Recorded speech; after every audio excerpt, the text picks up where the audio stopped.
Arizona Sheriff's Department says it is reviewing possible ransom notes in the disappearance of Nancy Guthrie. A lot of folks are watching this case. The sheriff says they believe the mother of NBC News anchor Savannah Guthrie was taken from her home against her will over the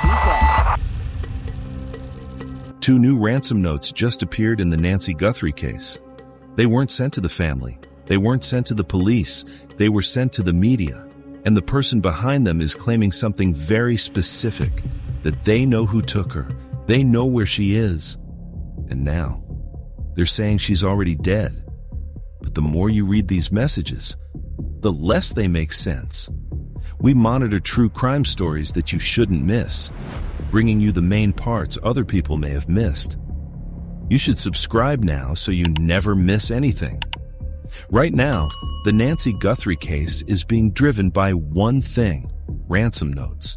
Not just one, but multiple. Some believed it to be real, others possibly fake. And now, 2 new ones have added even more confusion. Because these new messages don't just repeat what we already know. They introduce new claims, new contradictions, and new questions investigators still can't answer. More than 60 days have passed since Nancy Guthrie disappeared. In that time, the case hasn't gone cold, but it hasn't moved forward either. Instead, it's been pulled in one direction, over and over again: ransom. From the very beginning, that was the framework. Nancy was taken, and someone wanted money in return. That idea didn't come from nowhere, because within days of her disappearance, these messages had already started appearing. Ransom notes. Some were sent to local media, others sent directly to national outlets. Each one carrying the same basic structure: money in exchange for information, deadlines attached to threats, and just enough detail to make them impossible to ignore. At first, it looked like a pattern. Then more notes appeared. And then, even more. Not all from the same sender, not all with the same tone, not all asking for the same thing, but all tied to the same case, all pointing back to the same missing person. And that's where everyone needs to start paying attention. Because according to investigators, not all of these messages are being treated the same way. The FBI has indicated that at least 2 of the earliest ransom notes may actually be legitimate, and not just speculation or random noise, but potentially communication from whoever was involved. And that changes the entire weight of the case, because if even one of those notes is real, then at some point, someone out there had direct knowledge of what happened to Nancy. But the problem now is that this is where the clarity ends. Because despite the number of messages, despite the threats, despite the demands, there has never been a single confirmed piece of proof that Nancy was alive after she disappeared. No photo, no recording, no voice, nothing. And the money? It's still untouched. We haven't heard of any confirmed payments, no verified transfers, no indication that any of these demands were ever fulfilled. So now, more than 2 months in, the case is sitting in a strange place. There are ransom notes. There are people making claims. There are investigators reviewing every message, but there is still no confirmation of where Nancy is or what actually happened to her. And that raises a problem investigators haven't been able to solve. If some of those ransom notes are real, then who is sending the others? Now, something new has shown up. Not from investigators, not from the family, from someone else entirely. 2 messages. Both were sent on the same day. The first one comes in during the morning. At that point, it looks like just another tip. Something the media has already seen dozens of times. But a few hours later, another message arrives. Same source, same sender. And that's when it starts to stand out. Because now, this isn't some random thing. This is deliberate. Someone is coming back, making sure they're heard. And when you read what they're saying, it doesn't sound like the others. They're not claiming responsibility. They're not saying, "Hey, we took her." Instead, they position themselves differently. They say they know who did, Not one person, more than one. They. That word shows up more than once, and it's not used casually. It's specific and consistent. Like the sender is trying to make one thing clear. This wasn't done by a single individual. But that's not the most unusual part, because the sender doesn't stop at claims. They offer something, information, details about who was involved and where Nancy was taken, but only if they're paid.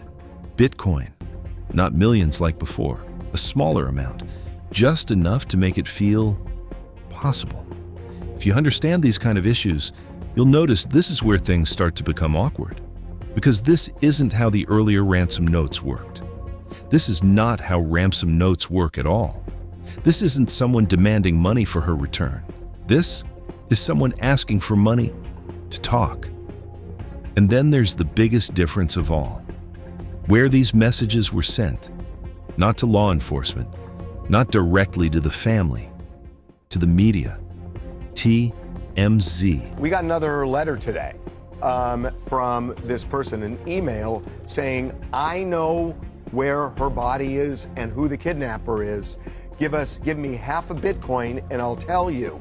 And this person has been really persistent, knowing that if it's a scam, it's a federal crime. Public and entirely visible.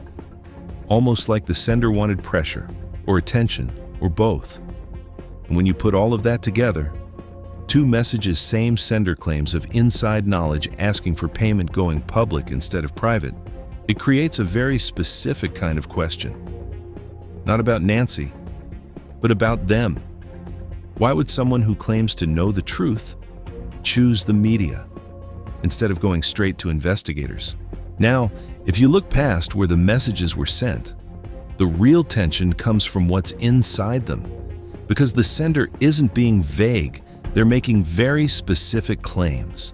According to these messages, Nancy wasn't just taken. She was taken somewhere else. The location mentioned is Sonora, Mexico, a region just across the border from Arizona. Close enough to be reachable, far enough to complicate everything.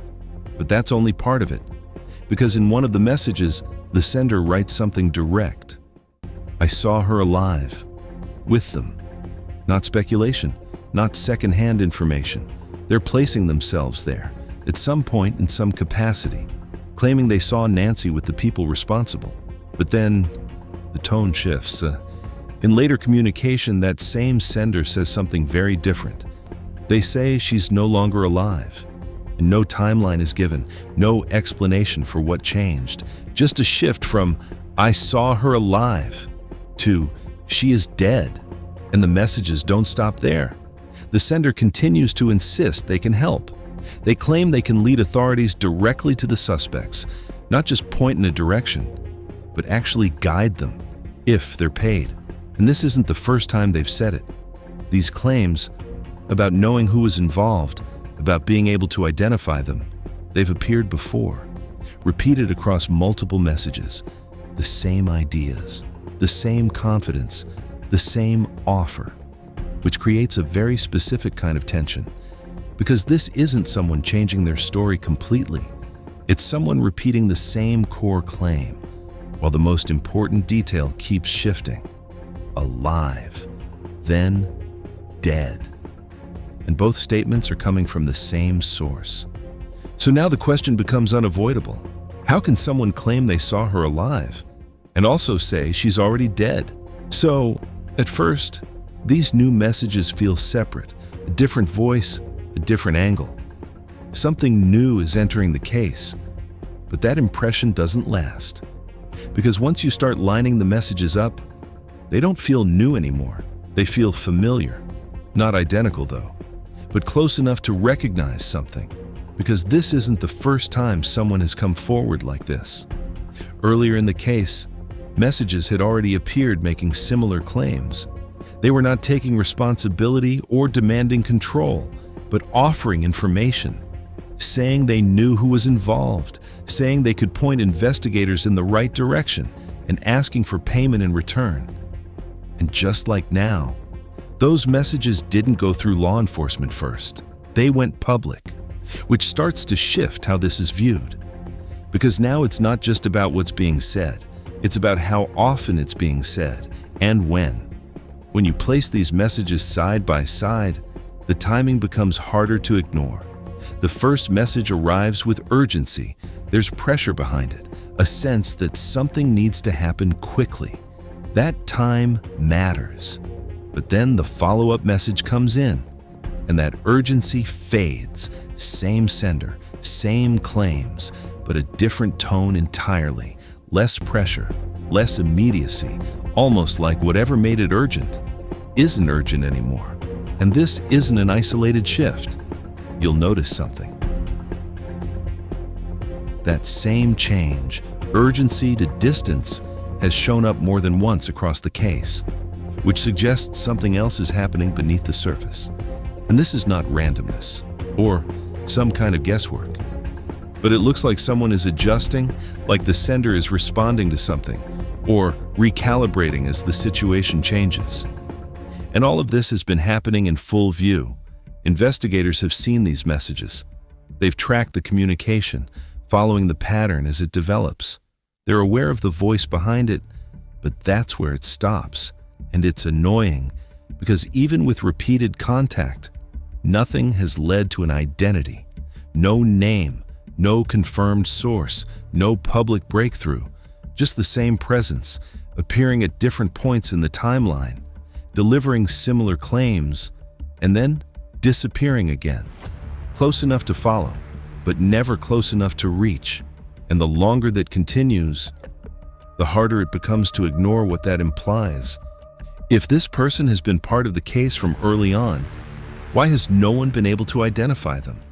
Now, imagine if these messages are raising questions. The money makes it worse, because the numbers don't even match the story being told.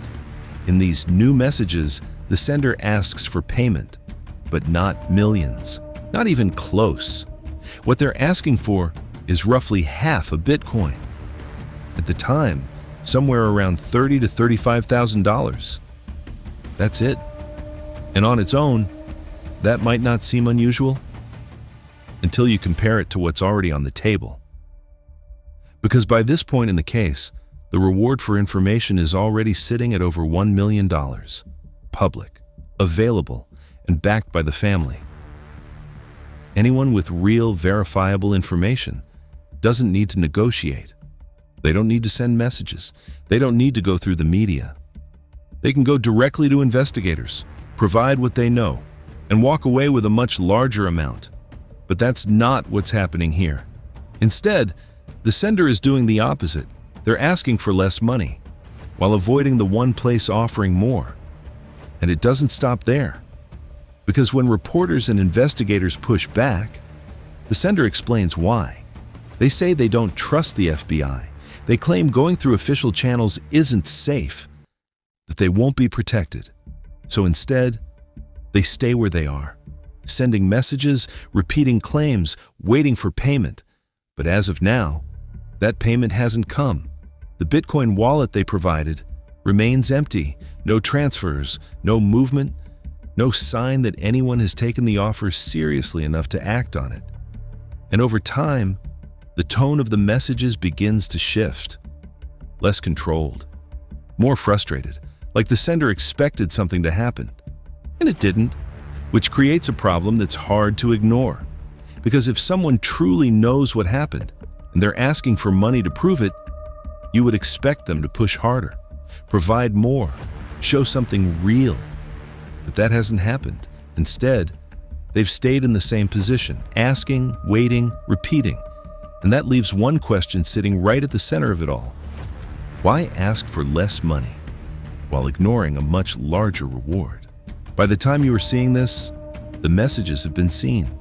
Not just by the media, not just by the public, but by investigators. Every email, every claim, every version of the story being told. The FBI has all of it. They've reviewed the messages, tracked the communication, and analyzed what's being said and how it's being said. But despite that, they haven't acted on it. There's been no public move to negotiate, no indication that they're treating the sender as a confirmed source, No sign that this is being handled as a direct lead. Instead, the approach has been more cautious, like they're watching, but not committing. Because from their perspective, there are only a few possibilities. 1. This is a hoax. Someone is inserting themselves into the case, using public information to sound convincing, hoping to get paid. And 2. This is an opportunist. Someone who doesn't know what happened, but believes they can profit from the attention surrounding the case. And then there's the third possibility, the one that's harder to ignore, that this person is connected, not necessarily responsible, but close enough to know something real, close enough to stay consistent, to repeat the same claims, to keep coming back. And that's the part investigators haven't ruled out. Because even if they're not convinced, they're still paying attention, still reviewing, still trying to trace where these messages are coming from, which creates a quiet kind of tension behind the scenes. They're not treating the sender as credible, but they're not dismissing them either. And that space in between is where this part of the case now sits. Because if this person truly has no connection, the messages should have stopped by now.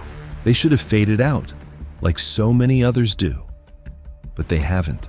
They keep coming back, and that's what keeps investigators looking, even without proof, even without confirmation.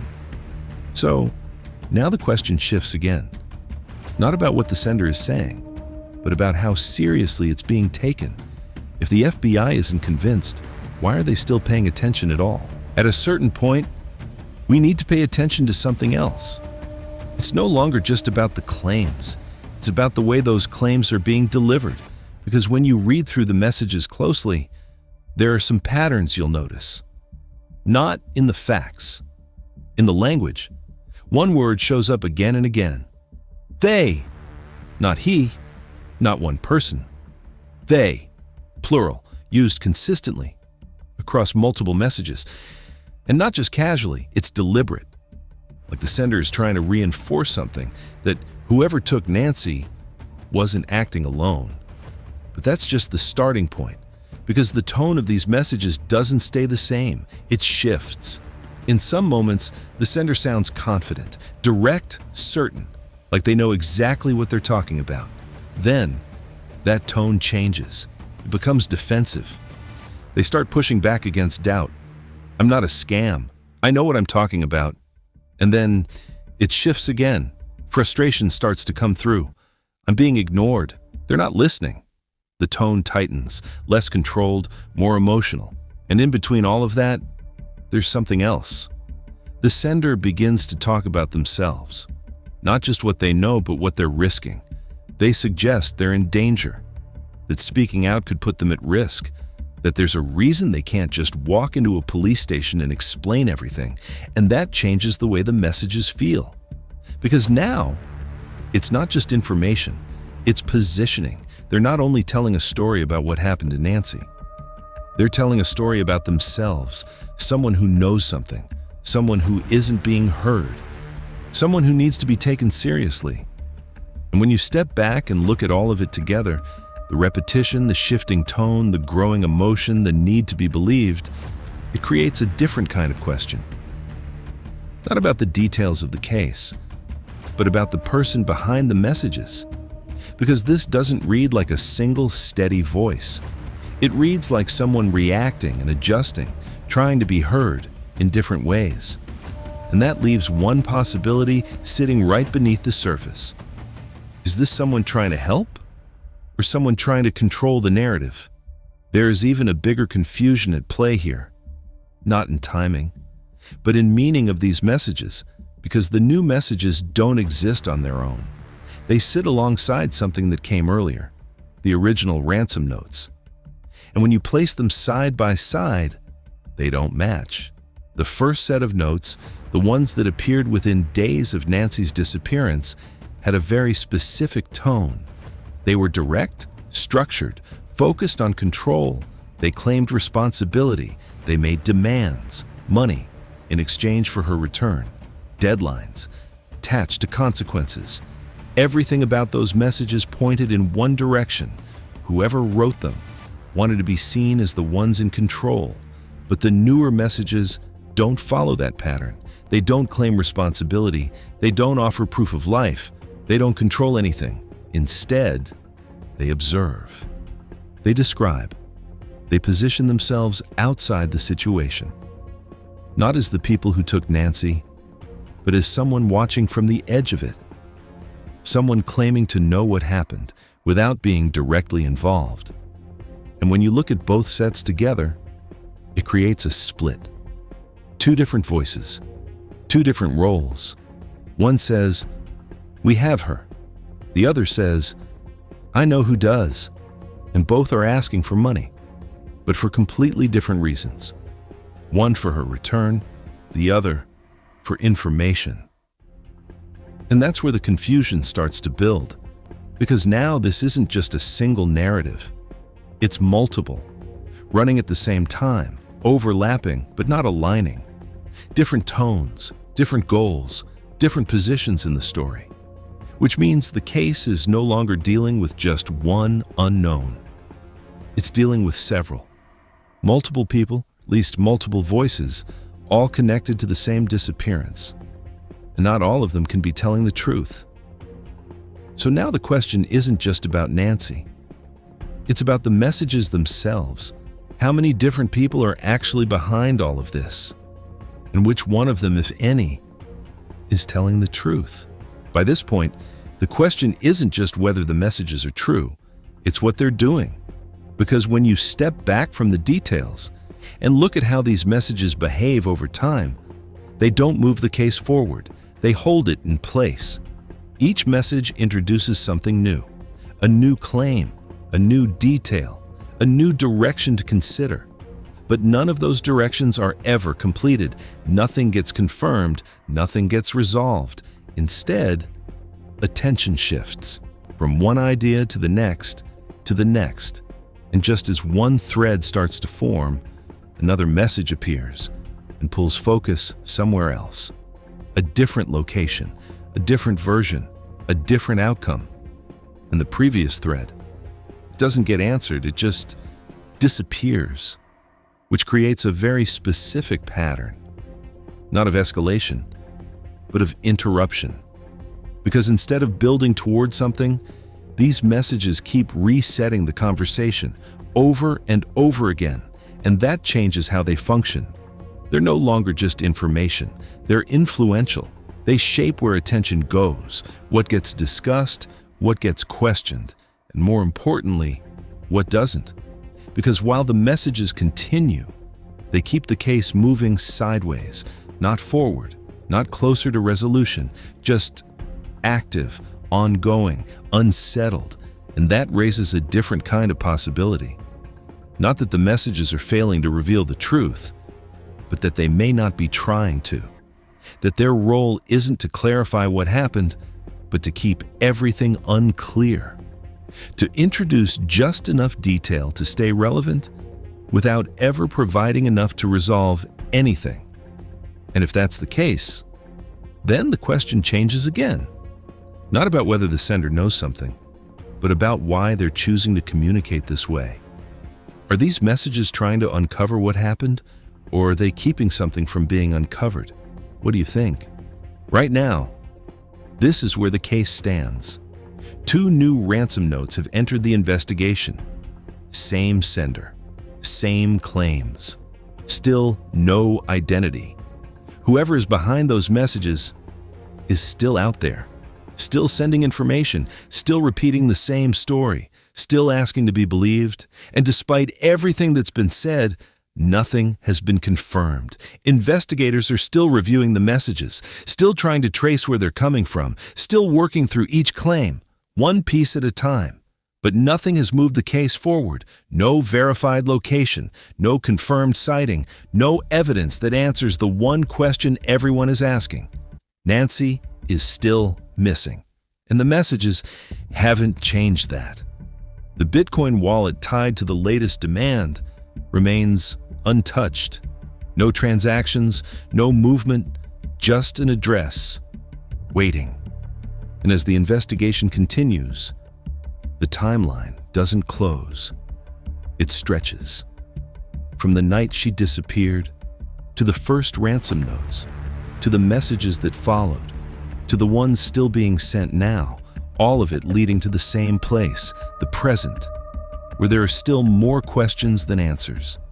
Because after everything that's been said, everything that's been claimed, everything that's been repeated, nothing has crossed the line into proof.